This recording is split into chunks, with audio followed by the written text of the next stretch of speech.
Психосоматика Луиза Хей. Кейде денеміз ауырғанда себепті сырттан емес, өз ішімізден іздеу керегін ұмытып кетеміз. Себебі жанымызда жиналған сезімдер денеміз арқылы сөйлейді. Американың белгілі психологы Луиза Хей ауру жаза емес, ол жанның белгісі. Ендеше денеміз айтып тұрған сырға үңілейік. Әрбір мүшенің қандай эмоционалды күйге жауап беретінін айтамыз. Егер басыңыз ауырса, өзіңізге деген сенімділігіңіз жоқ. Шашыңыз түссе, әлсіздік, стресс, құлақ, жан жағыңызды тыңдағыңыз келмейді.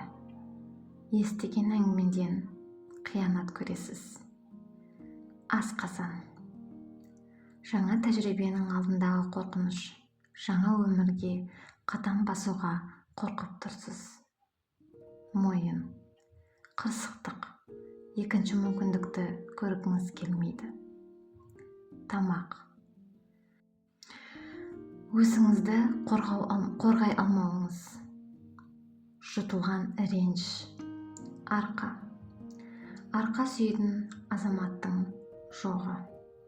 Не болмаса қолдау көрсетілмейді сізге. Арқаның жоғарғы жағы. Сезімді тұншықтыру. Эмоционалды қолдау таппауыңыз. Арқаның төмен жағы. Біреудің алдында кінәлі сезіну. Беліңіз. Қаржылай қысылу. Ақшадан қорқуыңыз. Көз. Өткенді көргісі келмеу. Шындықты, ақиқатты көргісі келмей мойындамау. Тізе. Эгоизм, қырсықтық. Өкпе. Еркіндікте өмір сүре алмау, үнемі біреуге жалтақтау. Ауыз. Жаңа идеяны қабылдай алмау. Ақылы мен санасын бір санаға жеткізе алмау. Яғни сананы құлыптау. Жүйке жүйесі. Ретке келмеген ойлар, қорқыныш, үрей. Көкірек төс. Аналық махаббатты шектен тыс беретіндігіңізден берілген энергия қайтпайды. Жүрек. Махаббатты қабылдамау. Жүректің сезімін өшіру. Несеп жолдар. Ашушаңдық. Ішек жолдары. Өткен өміріңізді жібере алмауыңыз. Кешірілмеген ренішпен өкпе. Аяқ. Болашақтан қорқу. Алға қарай қадам басуға жүрексінесіз. Диабет.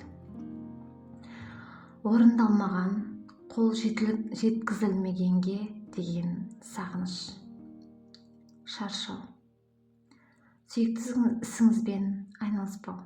Жұмыстан ләззат ала алмайсыз. Синусит. Жақын адамдарыңызға деген ашу. Қышу. Өзіңізді кінәлі сезіну. Сары ауру. Бір жақты шешім. Ат түсті қарау. Ауыр салмақ. Өзіңіздің меніңізді басып тастау. Арманыңызға қол жеткізе алмау. Мигрень. Сексуалды қорқынышыңыз. Өмірдің ағымына қарсы жүзу. Үнемі қайталанатын ауру. Өзіңізді өзіңіз кінәлі сезіну. Соның жазасын алып жатырмын деп қабылдау. Ревматизм. Асқынған күйзеліс. Махаббатқа деген қажеттілік. Язва. Ойық жара. Өзінің кемістігіне жарым жандығына деген сенімділік. Сүйел.